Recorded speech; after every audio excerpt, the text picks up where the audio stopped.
Assalamualaikum warahmatullahi wabarakatuh. Dalam usia yang sangat muda, Al-Ghazali menghabiskan waktunya bersekolah dan belajar dalam bimbingan seorang tokoh sufi bernama Yusuf an-Nazaj. Hampir seluruh apa yang sudah dialaminya, baik pengetahuan termasuk mengajar yang semula dipandangnya mulia, ditinjau kembali sedalam-dalamnya. Kesimpulannya, ia mengatakan bahwa semuanya salah. Ia mengatakan dirinya seperti berada di tepi jurang yang curam. Dan jika tidak mau mengubah sikap, maka ia akan tenggelam dalam neraka.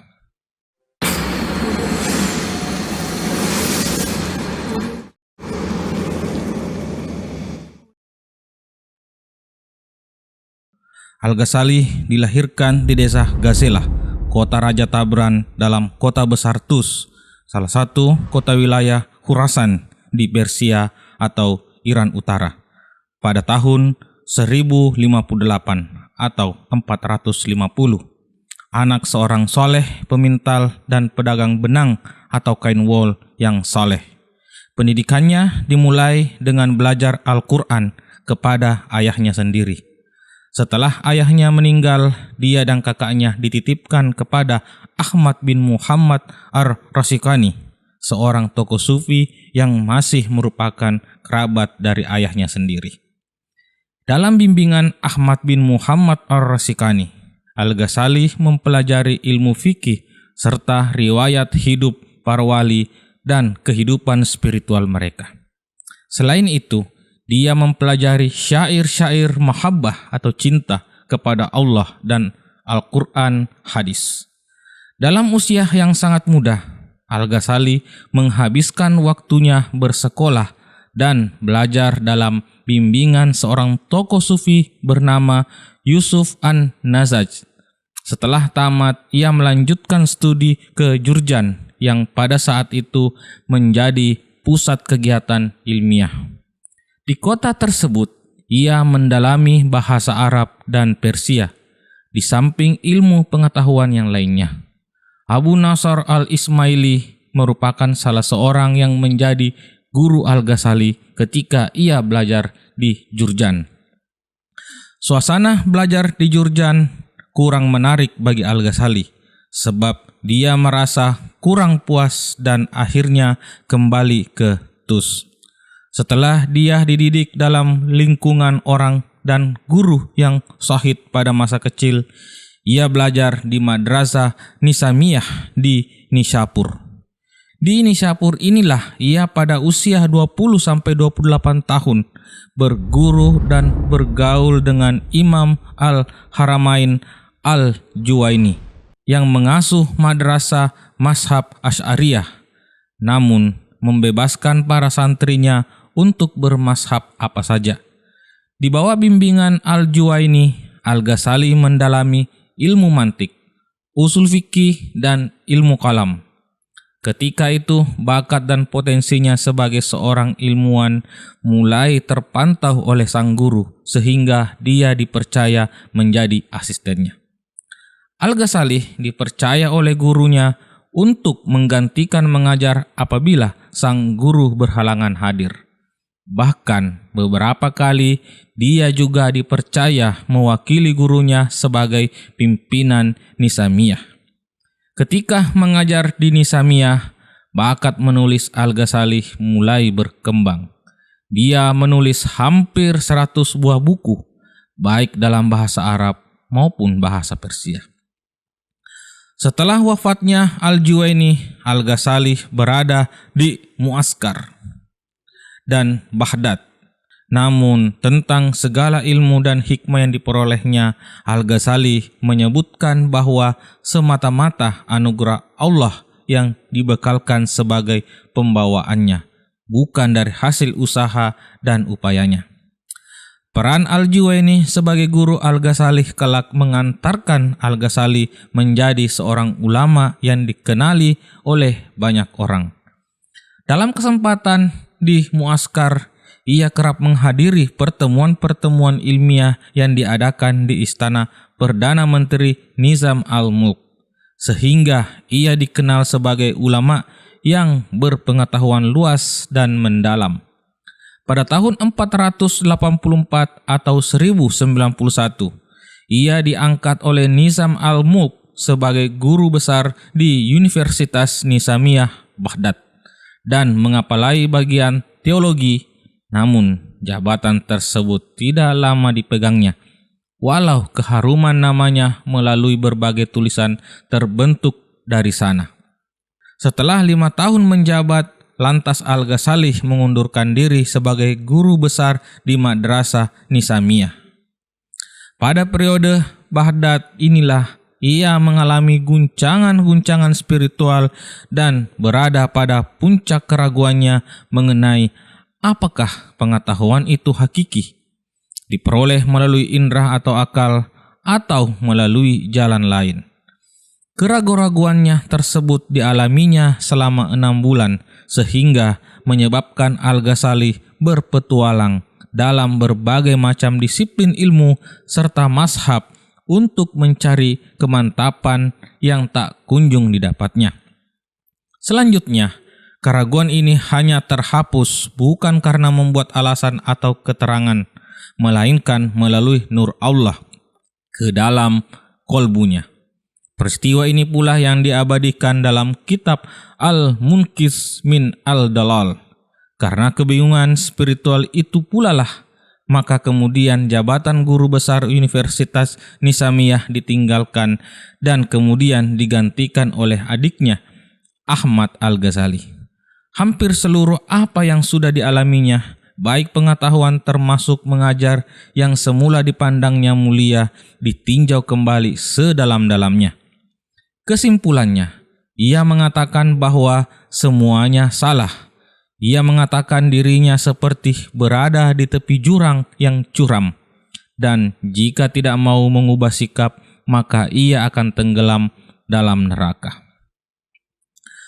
Tarik-menarik antara keinginan duniawi dan keimanan begitu kuatnya. Kondisi itu berlangsung selama 6 bulan. Akhirnya, ia mengambil sikap meninggalkan seluruh kemewahan negeri Baghdad. Seluruh hartanya habis dibagi-bagikan kecuali sedikit untuk bekal perjalanannya serta biaya anak-anaknya yang masih kecil.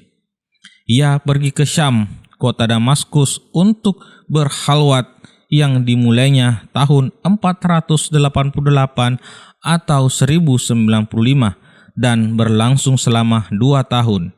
Namun halawatnya belum mendatangkan kepuasan sehingga ia berkunjung ke Palestina, mengunjungi Masjid Hebron dan Yerusalem pada tahun 490 atau 1098.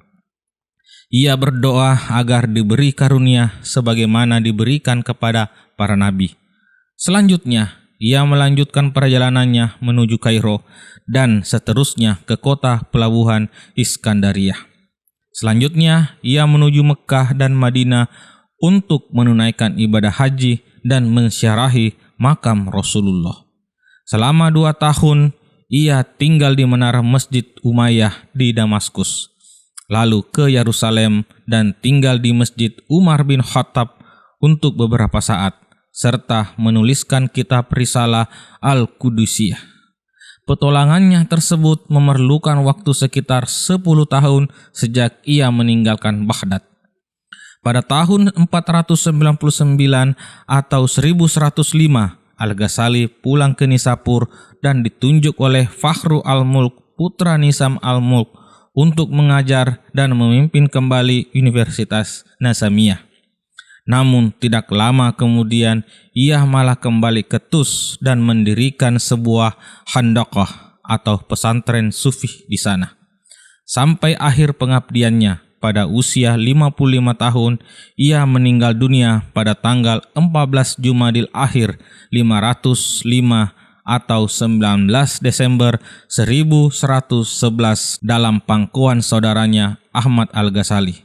Dengan berbagai latar belakang keilmuannya yang meliputi bidang teologi, filsafat, fikih, usul fikih, dan spiritualitas di atas, maka hampir seluruh karya tulis Al-Ghazali juga diwarnai dengan berbagai bidang latar belakang pemikiran keilmuannya tersebut. Karenanya, kemudian Al-Ghazali dikenal sebagai ulama yang mampu mengintegrasikan konsep-konsep teologi, fikih, dan tasawuf atau spiritualitas dalam suatu hidangan sistematis dalam teoritisasi praktik-praktik keagamaan. Sementara 3 bidang tersebut secara umum dikenal oleh masyarakat muslim sebagai terjemahan dari trilogi keagamaan, iman, Islam, dan ihsan. Karya dan pemikiran. Imam Abu Hamid Al-Ghazali adalah seorang ulama besar yang ilmunya sangat luas dan mencakup segala bidang ilmu pengetahuan. Beliau setelah meninggalkan banyak karya ilmiah yang menandakan akan eksistensi dirinya sebagai ulama dengan produktivitas dalam menulis yang tidak dapat diragukan lagi kedalaman ilmunya. Salah satu kelebihan serta karakter yang melekat pada diri Al-Ghazali yakni produktivitasnya dalam menulis untuk mensistematisasikan dan meneorisasikan pemikiran-pemikiran keagamaannya. Informasi yang diberikan oleh Islamic Literature menyatakan bahwa jumlah tulisan Al-Ghazali mencapai 65 buah ditambah dengan 23 buah pamflet dan brosur. Ada juga ilmuwan yang mengatakan bahwa karya Al-Ghazali mencapai 60 buah bahkan sampai 89 buah. Sulaiman Dunya bahkan menyebutkan karya Al-Ghazali secara keseluruhan berjumlah 300 buah. Karya-karya tersebut meliputi berbagai bidang pemikiran, baik pemikiran keagamaan murni maupun pemikiran-pemikiran lain seperti politik, kebudayaan, sosial, dan sebagainya. Akan tetapi, karya-karya tersebut sebagian besar telah hilang karena dibakar oleh penguasa Tarta Mongol sejak penyerbuannya ke Baghdad di bawah Hulagu Khan pada tahun 1258 serta pemusnahan yang dilakukan oleh para penguasa di Andalusia termasuk buku tafsir Al-Ghazali yang terdiri dari 40 jilid. Pemusnahan tersebut terjadi sebagian besar diakibatkan karena perbedaan mazhab dan pemikiran para penguasa di Andalusia. Demikian pula kitab Sir Al-Alamin yang berisi kiat bagaimana kepala-kepala negara bisa berhasil, rupanya juga ikut hilang. Namun Samuel Suemer menyatakan bahwa karya Al-Ghazali yang sebagian besar masih bisa dijumpai sejumlah 85 judul dalam berbagai bidang ilmu pengetahuan. Sementara Zainal Abidin menyebutkan bahwa kitab yang sampai kepada kita sekarang ini berjumlah 47 karya, 11 tentang fikih dan usul fikih, 5 tentang logika, 14 tentang filsafat, dan 17 tentang akhlak dan tasawuf. Sementara karya yang paling banyak diminati oleh masyarakat muslim maupun para pengkaji adalah karya-karya di bidang fikih, etis, filsafat, serta sufismenya. Begitu banyaknya karya tulis yang ditinggalkan Al-Ghazali sehingga sukar untuk menentukan secara pasti, sebab ada beberapa karyanya yang telah dimusnahkan oleh bangsa Mongol, termasuk di dalamnya 40 jilid tafsir Al-Ghazali dan Sir Al-Amin. Kitab-kitab yang dipastikan otentisitasnya akan saya tuliskan pada deskripsi video ini, dan jika ingin membaca secara langsung, teman-teman bisa pause video ini sementara.